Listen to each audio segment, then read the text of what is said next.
Signal Seekers, semangat pagi. Aduh, ini sebenarnya hari ini tuh saya lagi nyasar di Malang. Oke. Diculik sama segerombolan orang-orang aneh di luar sana itu kan. Ternyata ketemu sama orang yang luar biasa. Terus, buat kalian para Signal Seekers yang kepingin dapat banyak ilmu hari ini, jangan di skip. Karena setelah nonton video ini sekitar 10-15 menit ke depan kalian bakal tahu kalau besok jangan trading.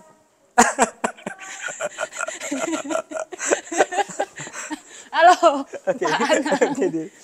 Perkenalan dulu deh, Pak. Oke, ya. Apa nih manggilnya? Signal Seekers. Oke, teman-teman Signal Seekers semuanya. Perkenalkan nama saya Anang Wicaksono. Saya Head SDK Academy dan temannya Dini. Jadi monggo saja kalau mau nanya apa. Bebas loh nanyanya mau apa aja loh. Ntar itu ya, cantumin nomor telepon. Diteror ntar. Tuh, tadi udah denger ya, ICDX Academy. Oke. Saya tertarik nih, Pak Anang. Tadi saya sebenarnya punya banyak banget pertanyaan gitu ya. Cuman kalau kita bahas malam ini kayaknya bakal sampai 2 hari ke depan gitu kan. Besok masih ke kampus lagi, Nah, masih kan, kuliah umum lagi. Masih keliling terus ini kan. Saya penasaran, saya selama ini kan trading ya udah gitu itu ya, taunya trading begitu. Saya penasaran sama satu kata nih, Pak Anang. Apa tuh? Multilateral. Oke. Itu apa sih, Pak Anang? Mungkin teman-teman ada yang juga masih bingung-bingung. Gitu. Oke. Jadi mungkin saya pakai analogi yang sederhana saja, teman-teman ya. Jadi kalau kita bicara tentang jual beli atau perdagangan, itu kan umumnya kita kenal ada 2 mekanisme ya. Yang pertama adalah kita masuk ke satu lokasi, di mana di situ ada barang yang sama diperdagangkan. Banyak orang yang datang ke situ untuk membeli barangnya, tetapi di tempat itu juga banyak orang jual barang yang sama. Oke. Jadi di situ terjadi yang namanya kalau bahasa Jawa itu nyang-nyangan. Jadi tawar-menawar gitu antara yang pada beli dan yang jual. Nah, proses tawar-menawar ini yang pada akhirnya penting untuk menentukan harga referensi barang itu. Oke. Akhirnya kesepakatan si pelaku pasar pada waktu itu tuh barangnya berapa. Itu yang mencerminkan nilai atau harga fair sesungguhnya dari satu barang. Nah, kalau dalam konteks transaksi atau perdagangan berjangka itu disebut price discovery. Oke. Nah, itu yang disebut mekanisme multilateral. Itu sebenarnya intinya begitu. Nah, tapi ada juga perdagangan itu yang modelnya bukan seperti itu. Jadi misalkan kita datang ke satu tempat itu yang menyediakan layanan, kita datang sebagai customer-nya. Contoh misalkan kita ke supermarket, itu kan nggak bisa nawar. Betul. Kita hanya bisa mengambil harga yang ditawarkan. Atau misalkan yang lebih dekat dengan aktivitas kawan-kawan adalah misalkan teman-teman ke money changer atau teman-teman ke salah satu bank untuk melakukan transaksi jual beli valuta asing, misalkan jual beli dolar. Maka si bank itu akan atau si money changer itu akan memposisikan sebagai penyedia layanan. Jadi kalau kita datang untuk menjual, dia akan menawarkan harga belinya. Oke. Kalau kita datang untuk membeli, dia akan menawarkan harga jualnya.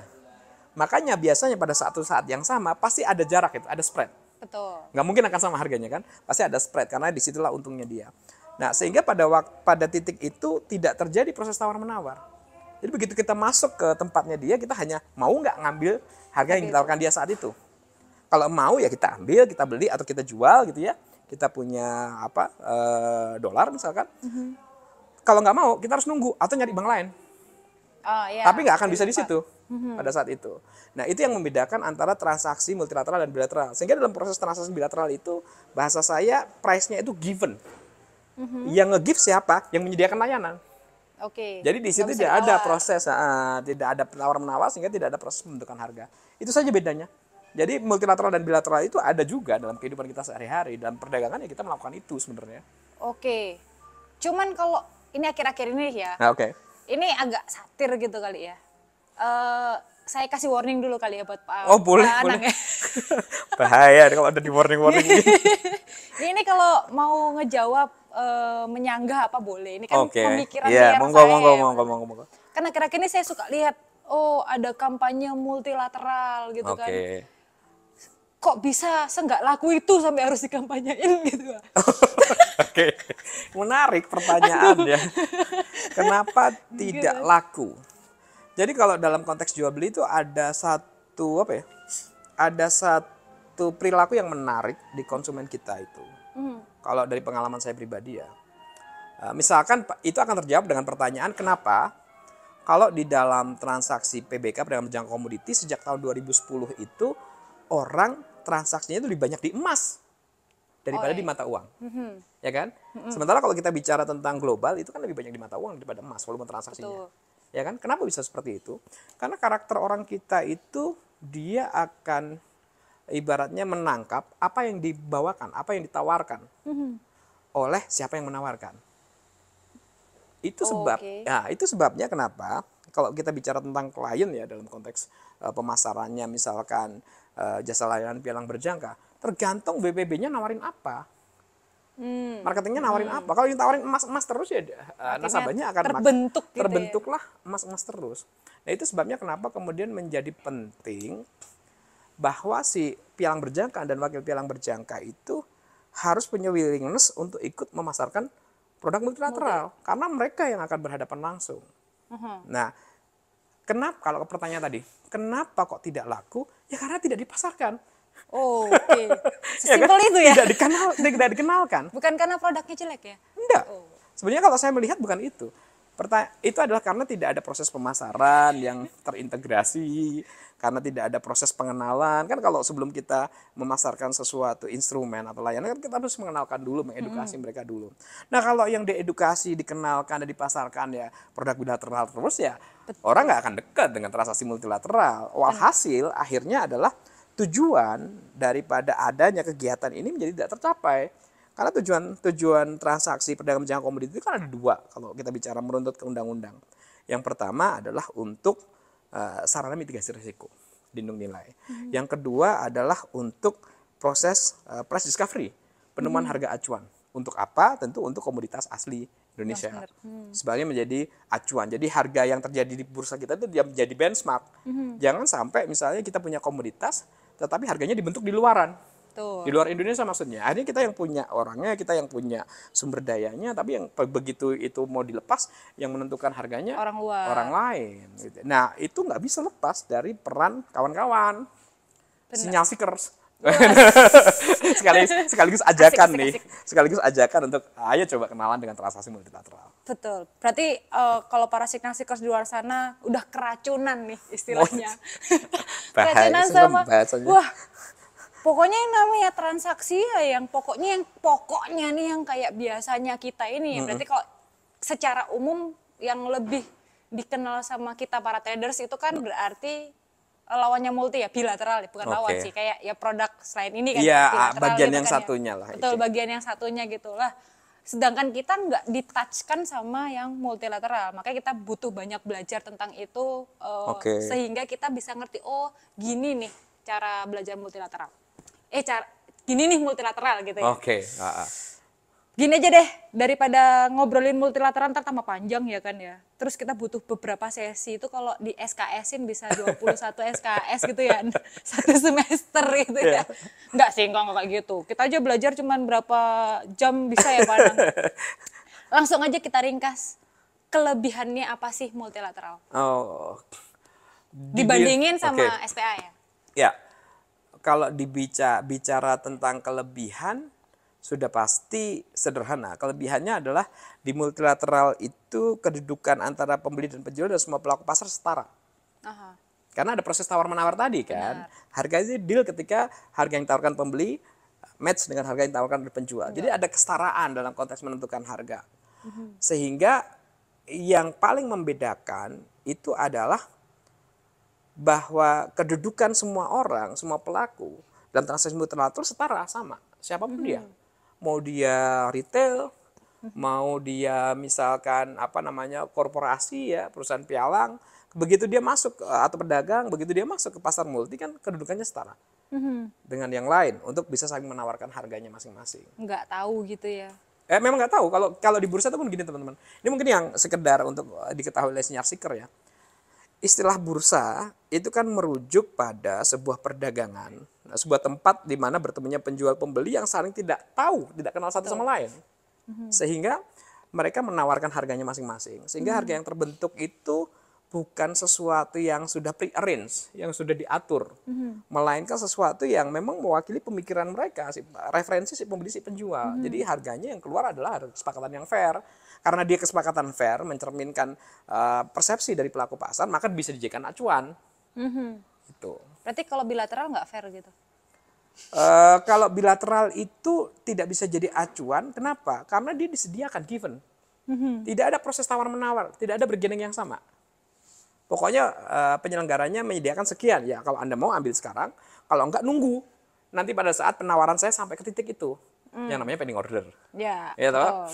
Atau kalau misalnya nggak sabar nunggu sekarang, mungkin coba ke pedagang yang lain. Siapa tahu harganya lebih beda gitu kan. Ya bisa kayak begitu nyari kan. pedagangnya. Benar. Jadi konsep dasarnya itu yang harus dirubah ya Pak? Iya. Mirip tapi nggak sama. Betul, mekanisme memang beda 180 derajat. Betul. Kalau tadi keuntungan yang pertama adalah itu tadi dari segi mekanisme kan ya. Terus keuntungan lainnya? Keuntungan lainnya itu sebenarnya kalau bicara tentang keuntungan ya.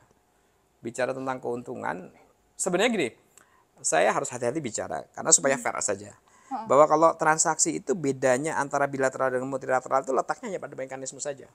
Jadi satu-satunya keuntungan yang bisa difahami oleh yang bisa dimengerti oleh orang-orang adalah keleluasaan untuk menawarkan dan keterbukaan informasi. Itu yang tidak didapatkan. Kalau misalnya teman-teman bertransaksi dengan penyelenggara bilateral misalkan kan nggak ngerti seperti apa. Karena yang kita tahu hanya harga yang dia tawarkan. Betul. Perbedaannya dengan transaksi multilateral adalah begitu Anda masuk ke platform transaksi multilateral, semua harga penawaran orang itu ada bisa dilihat. Tuh bedanya. Di harga berapa, ada orang nawarin beli jumlahnya berapa, di harga berapa itu semuanya kelihatan semua. Tinggal buka aja fitur likuiditas pasar atau depth of market bisa dilihat semua kok itu. Jadi lebih fair saja. Buat teman-teman yang belum pernah buka platformnya Demo. Multilateral, ya coba kan? Demo aja. Bener, coba aja demonya itu kelihatan banget gitu. Oh, emas harga 1.000, harga 2.000 itu ada berapa orang? Iya betul. Gitu kan, betul lagi nge-as atau nge-bid gitu iya, kan. betul. Itu bisa kelihatan semua. Iya. Kalau pengen tahu kayak apa, ntar klik link di bawah ya. Silakan, ada linknya ternyata. Ada linknya ya. Oke. Ini nggak ada urusan sama Pak Anang sih. Oke, ngomongin masalah kelebihan tadi udah ya. Kalau kekurangannya sendiri, Pak Anang menangkap nggak ada di multilateral ini ada kekurangannya gitu? Oke, kalau bisa dibilang kekurangan itu mungkin kekurang tahuan publik terhadap multilateral. Kalau bicara tentang kekurangan, kekurang tahuan. Jadi memang gini, itu sebenarnya bisa diselesaikan dengan edukasi dan literasi. Makanya kehadiran kawan-kawan dengan podcast seperti ini, podcast komunitas seperti ini kan satu wahana gitu ya untuk melakukan transformasi informasi, literasi dan edukasi tadi. Karena gini, masing-masing mekanisme pasar itu punya konsekuensinya. Kayak gini misalkan, Anda bertransaksi dengan mekanisme bilateral dengan satu penyedia jasa bilateral tertentu. Maka kan dia akan mencoba mempertahankan pelanggannya. Sehingga pelanggannya mau beli jual di harga berapapun dia akan terima. Betul. Asal sesuai dengan harga penawarannya dia. Kan begitu. Kalau di multilateral agak sedikit effort. Kenapa? Karena itu pertarungan yang benar-benar bebas antara banyak pelaku. Sehingga masing-masing saling menawarkan. Nah persoalan akan terjadi kalau penawarannya ini masih berjarak. Yang mau beli cuman bertahan sekian, yang mau jual bertahan di sekian. Yang ini harus turun, yang ini harus naik. Supaya match. Effortnya hanya di situ sebenarnya. Sambil nungguin gitu ya, ngeliatin satu-satu. Kalau nungguin nggak akan berubah. Sabar, kan? Kalau nungguin nggak berubah. Oh iya, maksudnya yang ada dia harus mengadjust penawarannya. Gitu. Jadi harus lebih teliti lagi sebenarnya kalau di multilateral dibandingin bilateral ya. Kan kalau bilateral kita tinggal mau buy klik, mau sell klik kalau execute now kan. Sedangkan kalau di multi kan nggak bisa gitu. Harus lihat dulu dong. Bener. Harus lihat dulu penawarannya seperti tersedia apa enggak. Tersedia apa enggak, berapa marketnya, harga penawaran terbaiknya sekarang berapa. Benar. Itu. Tapi akhirnya gini, effortnya gini. Ada satu fenomena dengan semua kemudahan yang terjadi. Nggak tahu teman-teman signal seeker ngerasain nggak? Ketika segala sesuatunya dipermudah, misalkan dari sisi orang bisa trading lewat gadget, orang bisa trading di mana saja, orang bisa trading sampai rebahan. Itu ada harga sudah ditawarkan. Jadi seolah-olah di situ itu segala sesuatunya sudah given. Itu akan membuat orang tidak terlalu aware bahwa yang dilakukan itu adalah sesuatu yang cukup serius sebenarnya. Bener, dagang beneran. Dagang beneran gitu loh, serius. Tapi fitur yang ada di multilateral itu akan mengajarkan itu. Karena pada akhirnya dia harus jeli dong. Orang yang lain nawar di harga berapa. Pasar kondisinya lagi rame apa enggak. Benar. Fitur-fitur itu mesti diperhatikan kan Satu ketika dia persatu. bertransaksi itu. Jadi akhirnya karena ada beberapa hal yang diperhatikan tadi, itu akan membawa orang menurut saya akan jauh lebih serius gitu dengan perdagangannya. Berarti intinya signal seekers, Pak Anang mau bilang, lu stop trading dulu, belajar lagi. Ya benar Bener dong. dong. Daripada kemudian misalkan belum tahu kemudian maksain Bener. trading dan akhirnya boncos kan mending belajar dulu, matangin dulu baru kemudian transaksi. Benar. Karena signal seekers sendiri kebagi jadi dua, Pak. Oh gitu, Anang, apa tuh? sebenarnya. Yang satunya Penggolongannya? trading kan, yang satunya trading gitu. Dia menganalisa benar-benar. Oke. Yang satunya gambling. Oh, saya tebak, saya tahu banyak yang mana. Enggak ya, Tahuan kan ini bukan sindiran ya. Ini apa ya? Refleksi kita bareng-bareng lah teman-teman. Kalau saya sih nyindir aja, Pak. Nggak, tapi gitu, masalahnya kebanyakan lebih banyak gamblingnya. Mereka nggak paham harus belajar itu. Ternyata ada banyak instrumen yang harus diperhatikan. Itu efek kemudahan tadi. Jadi Betul. kadang kemudahan itu membuat kita menjadi karena saking sederhananya memudahkan kita untuk kehilangan keseriusan. Benar. Itu ya jadi dampak sebenarnya.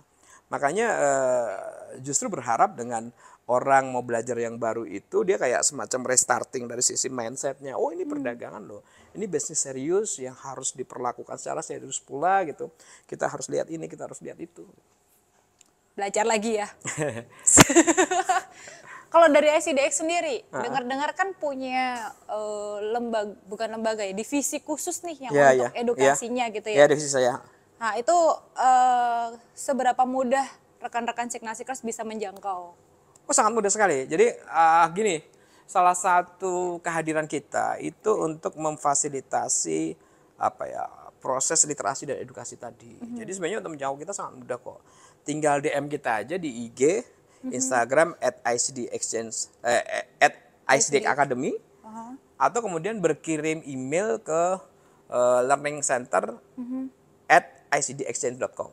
Oke. Nah, tinggal di situ sampaikan kebutuhannya apa. Kalau itu masih dalam konteks kebutuhan untuk literasi, kebutuhan untuk edukasi, informasi dan lain sebagainya, insya Allah kita akan kasih ya. Itu ada program-program. Kenapa? Perorangan pun atau harus dalam bentuk kelompok nih? Sebenarnya gini, kalau dengan bentuk kelompok itu kita nggak membatasi sebenarnya. Tapi kalau dengan kelompok itu artinya daya jangkaunya lebih luas. Betul. Karena begini, kalau perorangan itu khawatirnya itu akan mengerucut pada persoalan yang dihadapi. Yeah. Jadi akhirnya itu sudah ada wilayah sendiri, yaitu penasihat berjangka gitu kan. Oh, oke. Jadi akhirnya sering ya pertanyaan itu kalau komunikasinya perseorangan itu akhirnya terkait dengan misalnya posisi dia di pasar dan lain sebagainya. Nah itu saya perlu klarifikasi bahwa kalau di ICD Academy bukan tidak melayani itu sebenarnya, tapi sebenarnya kita selaku kan ICD Academy itu bagian dari ICD bursanya ya, dia otoritas penyelenggara pasar. Ada jarak sebenarnya dengan aktivitas teknis. Tidak bisa langsung masuk ke dalam teknis. Betul. Makanya kalau kita melakukan literasi dan edukasi itu sifatnya knowledge gitu ya. Nah kemudian kalau pengetahuan dari sisi level teknis siapa? Ada sendiri itu orangnya. Yaitu teman-teman yang tadi kita sudah bilang sempat singgung tadi yang namanya penasihat berjangka. Memang dia dinyatakan kompeten oleh otoritas untuk memberikan nasihat.